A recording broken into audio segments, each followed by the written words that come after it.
চাঁদাবাজির মাত্রা এবং সেটা নিয়ে মানুষ খুনের যে অবস্থা, এটা আমাদেরকে স্তম্ভিত করে দিয়েছে। এই জন্য আমরা দাবি জানাবো, আগামী 1-2 মাসের মধ্যে স্পেশাল ট্রেনিং দিয়ে দেশে মিনিমাম 50,000 নতুন পুলিশ, যারা তাওহীদপন্থী, ইসলাম পছন্দ করে, সৎ পরিবারের সন্তান, এদেরকে নিয়োগ দিয়ে দেখেন 3 মাসের মধ্যে দেশ ঠান্ডা হয়ে যাবে। ঠিক কিনা? কুত্তাল্লে সোজা হয়ে যাবে, কিন্তু এই দেশের পুলিশ সোজা হবে না। দৃষ্টান্তমূলক বিচার মানে ইসলামী শরিয়ার বিচার। আপনি ইসলামী শরিয়া কোড দিয়ে ফাইসালা করে দেখেন কি খেলা হয়, পাবলিক ভয়ে জমে যাবে একবারে। কিন্তু এইটা কথা বললেই তো আপনাদের গায়ে বেঁধে যাবে প্রচলিত গণতন্ত্রের বিরোধী, অতএব আপনারা গঙ্গি, আপনাদেরকে ট্যাগ লাগাই দিবে। চাঁদাবাজির মাত্রা এবং সেটা নিয়ে মানুষ খুনের যে অবস্থা, এটা আমাদেরকে স্তম্ভিত করে দিয়েছে, এটা আমাদেরকে বিস্মিত করে দিয়েছে, আমাদেরকে অবাক করেছে।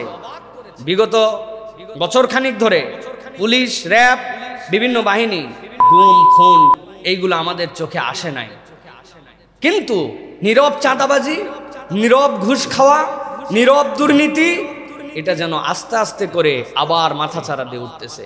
যেইগুলা ভিডিও আপনাদের সামনে এসেছে, কোনো সুস্থ বিবেকের মানুষ এটাকে সহ্য করতে পারে, এটা নেওয়ার মতো কোনো যোগ্যতা রাখে না।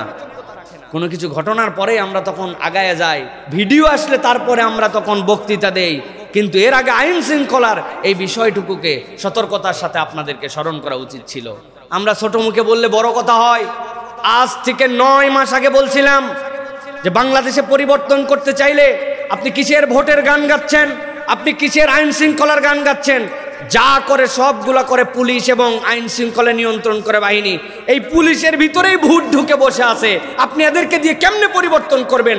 অনেক পুলিশ মনে মনে চায় দেশ অস্থির হোক, হলে তারা খুশি হয়। ঠিক কিনা?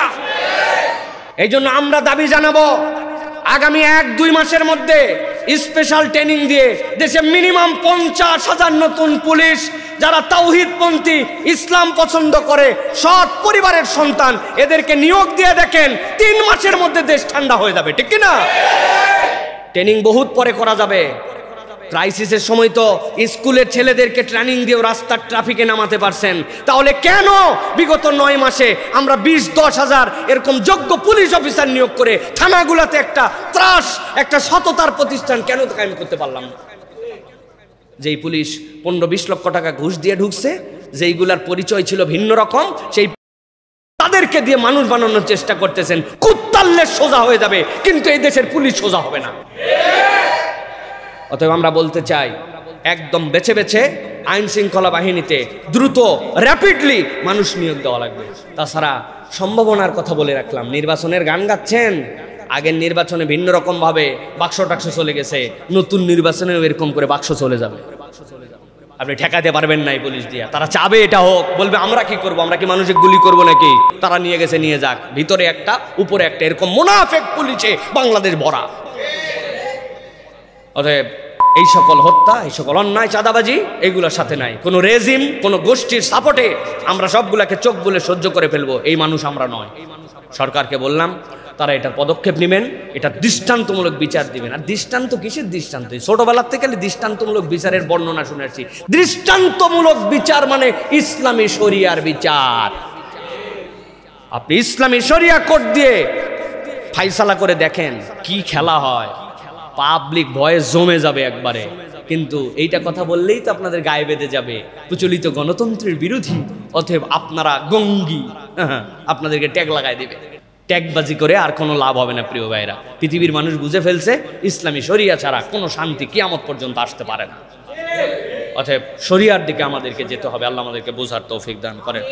একটি প্রসঙ্গে কথা বলে শেষ করে দিব, সেটি হচ্ছে আপনারা দেখেছেন যে আমাদের একটা কঠিন সময় পার করে একটা পরিবর্তনের বাংলাদেশ আমরা দেখেছি, কিন্তু আমরা আফসোসের সাথে লক্ষ্য করেছি ওই পরিবর্তনের বাংলাদেশে যে সনদ প্রণয়ন করা হয়েছে, সেই সনদে কেমন যেন সব কিছু খাপছাড়া খাপছাড়া মনে হচ্ছে। কাদের দ্বারা যেন প্রভাবিত হয়ে যারা এখানে হাজারো প্রাণের রক্তের বিনিময়ে যারা ইসলামকে পছন্দ করেন, আল্লাহ রসুলকে পছন্দ করেন, জালেমের বিপক্ষে দাঁড়ায় নিজের জীবন দিলে, নিজের জীবন উৎসর্গ করলে সেটা শাহাদতের মর্যাদা পাওয়া যায়।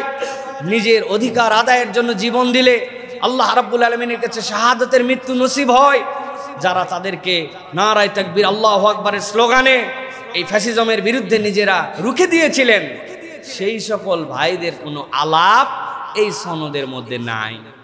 প্রথম কথা হচ্ছে, কোন সনদ আমাদেরকে পূর্ণ স্বীকৃতি দিতে পারে না। আমরা নিয়ত রেখেছি আল্লাহর জন্য, কিন্তু এই যে উপেক্ষা, এই যে শাপলা চত্বরে মেসাকার করে আলেম ওলামাদেরকে হত্যা করে টিটকারি করা, এবং 47-এর যেই স্বাধীনতার পূর্বের দেশ বিভাজন থেকে আমাদের যে সিলসিলায় আমরা 71 আমাদের স্বাধীনতা পেয়েছি, সেইগুলার অনুল্লেখ থাকা, মনে হয় পেছনের কোনো ব্যাক হ্যান্ডের ইশারায় এইটা লিখানো হয়েছে, এটার মধ্যে প্রকৃত দিনদার মুসলমানদের কোনো রিফ্লেকশন নাই, ঠিক কি না? এই জন্য আমরা বলতে চাই যে এদেশের ইতিহাস বারবার ওলামায়ে কেরামদেরকে উপেক্ষা করার ইতিহাস। এদেশের ইতিহাস মাদ্রাসা এবং যারা আল্লাহ আল্লাহ রসুলকে পছন্দ করে এই মানুষদেরকে পিছিয়ে দেওয়ার ইতিহাস। এই ইতিহাসের প্রবক্তাদের দ্বারা আমরা বারবার ধোঁকার শিকার হয়েছি। আমরা আমাদের ভাষায় এই জন্য বলে রাখতে চাই, আপনারা যদি ইন্টেনশনালি এইগুলি করে থাকেন, তাহলে আল্লাহর ওয়াস্তে এটাকে কারেকশন করে এটা শুদ্ধাচার করেন। আর যদি এটা না করেন, যারা বাংলাদেশের ইসলামী আন্দোলন করেন, যারা বাংলাদেশের ইসলামিক ব্যক্তিত্ব হিসেবে দায়িত্ব পালন করেন, আপনারাও যদি এটা নিয়ে কথা না বলে তাদের সাথে গায়ে গায়ে জুড়ে যান, তাহলে ইতিহাস একদিন আপনাদেরকেও ক্ষমা করবে না। এর জন্য আল্লাহর কাছেও জবাবদিহি করতে হবে, তাওহীদপন্থী মুসলমানদের কাছেও জবাবদিহি করতে হবে, ঠিক কি না? ইতিহাস তার দিকে ঠিক মতো চলে, সময়ের স্রোতের মতো। যখন যে তার সামনে আটকায়, ওইটা হয়তো তৎক্ষণাৎ বোঝা যায় না, কিন্তু কোনো এক সময় যে তার রিফ্লেকশন কিন্তু মানুষের কাছ থেকে পাওয়া যায়। এটা আমাদের চোখের সামনে 40 বছর বয়সে আমরা প্রত্যেকে দেখে ফেলছি, ঠিক কি না? অতএব আমরা বলবো, আমরা একটা সুন্দর বাংলাদেশ চাই, ভালোবাসার বাংলাদেশ চাই, আমরা একটা সাম্যের বাংলাদেশ চাই, একটা সুন্দর আগামীর বাংলাদেশ চাই। সেখানে কেন এইগুলি হচ্ছে আল্লাহ রাব্বুল আলামিন বুঝার তৌফিক দান করেন। আর এক শ্রেণীর লোক আছে আমাদেরকে নিয়ে ট্রল করে, টিটকারি করে, মজা করে, অমুকের পক্ষে চলে গেছি, তুমুকের। আমরা কারো পক্ষে যাই নাই। ইনশাআল্লাহ যতদিন হায়াত আছে ততদিন পর্যন্ত কোদালকে কোদাল বলবো। জুলুম যদি কেউ করে তার বিপক্ষে আমাদের কথা থাকবে, আমরা মাজলুমের পক্ষে থাকবো, কখনো জালেমের সহযোগী হব না, ঠিক কি না? অতএব আমরা কারো কাছে মগজ বিক্রি করে দেই নাই। আর যাদের একটু জ্বলে তারা আগের আমলের সুবিধাভোগী, এই জন্য জ্বলে। হুজুরদেরকে উনাদের দলে তলে তলে চায়, কিন্তু হুজুর তো সেই দলের না, হুজুর হচ্ছে হককে হক কথা বলার লোক। এই জন্য আমরা বললাম, এই সনদ এবং এই বিষয় নিয়ে আমাদের যথেষ্ট দুঃখের জায়গা আছে। আপনারা যদি অনুভব করেন তাহলে আপনাদের জন্য ভালো, আর অনুভব না করলে একদিন এইগুলা ডাস্টবিনের মধ্যে নিক্ষেপিত হবে। সেই দিন টের পাবেন যে এই দিনের কথাটা কতটুকু ঠিক ছিল। এইটুকু বললাম আজকের জন্য, প্রিয় ভাইরা।